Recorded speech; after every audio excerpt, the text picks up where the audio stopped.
Meriem, chez AXA, alors évidemment, la transformation digitale était déjà enclenchée hein, avant la pandémie chez AXA, mais aujourd'hui, comment cette accélération digitale est en train de transformer votre métier d'assureur voilà, par rapport aux citoyens, par rapport aux entreprises, et justement, comment la crise a transformé, enfin, a encore accéléré tout ça?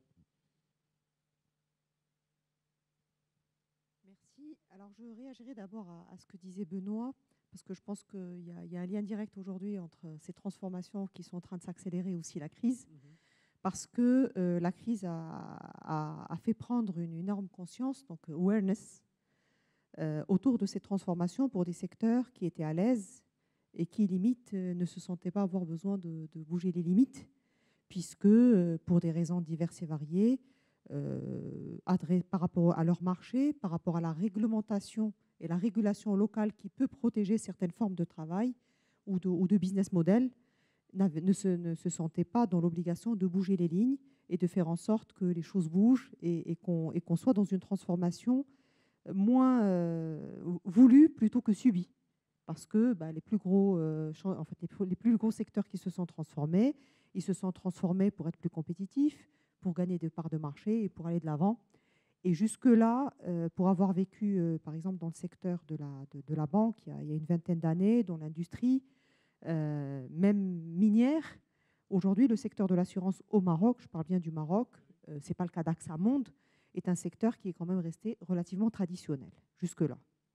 Contrairement à la banque qui, par la compétitivité et la recherche de la croissance, a été beaucoup plus loin.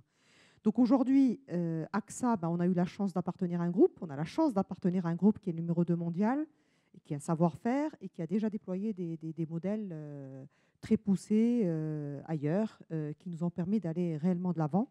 Le plus gros challenge qu'on a eu dans cette transformation lancée avec ce Covid, c'est bien sûr un challenge humain, protéger nos collaborateurs, mais un challenge de continuer à servir nos clients,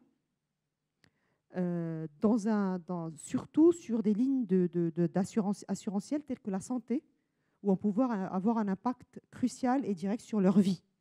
Et donc, donner une prise en charge, servir de l'assistance, etc., était quelque chose d'important et de majeur à laquelle nos modèles n'étaient pas préparés pour être effectifs le lendemain.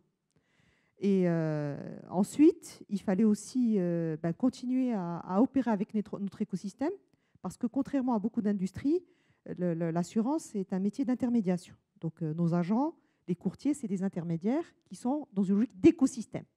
Et je pense, pour continuer un peu dans la lancée de Benoît, le Covid et cette crise qu'on vit a aussi fait émerger l'importance des écosystèmes et l'importance de ne plus penser nos transformations comme étant des transformations internes à l'entreprise, mais les penser comme étant des transformations d'écosystèmes avec toutes les parties prenantes, que ce soit nos réseaux de distribution, que ce soit nos partenaires autour de nous qui avaient un rôle extrêmement important à jouer. Et du coup, tout à l'heure, à l'instant, vous nous disiez, on a un métier plutôt traditionnel, on se transforme moins vite que là-bas, en tout cas pour ce qui est du Maroc. Est-ce que vous sentez que là, il y a un moyen d'appuyer sur la pédale Écoutez, d'accélération? tout à fait, parce que je pense que cette crise, vous savez, dans chaque chose, il y a du positif et du négatif. Et donc, aujourd'hui, je pense qu'on parle beaucoup du négatif de cette crise. On l'a vécu et je pense qu'on va continuer à le vivre, ne serait-ce que sur un plan psychologique, pour nos enfants, pour nos familles et tous ceux qui nous entourent, parce que ça n'a pas été simple.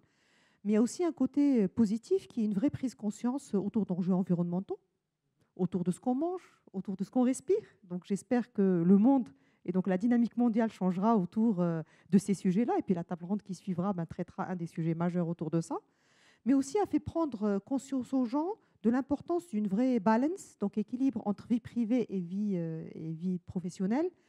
Qui aurait pensé qu'on serait aussi efficace en télétravail qu'au bureau? Je pense que le pari n'était pas gagné et beaucoup ne pensaient pas du tout qu'on y serait. Regardez, ça marche.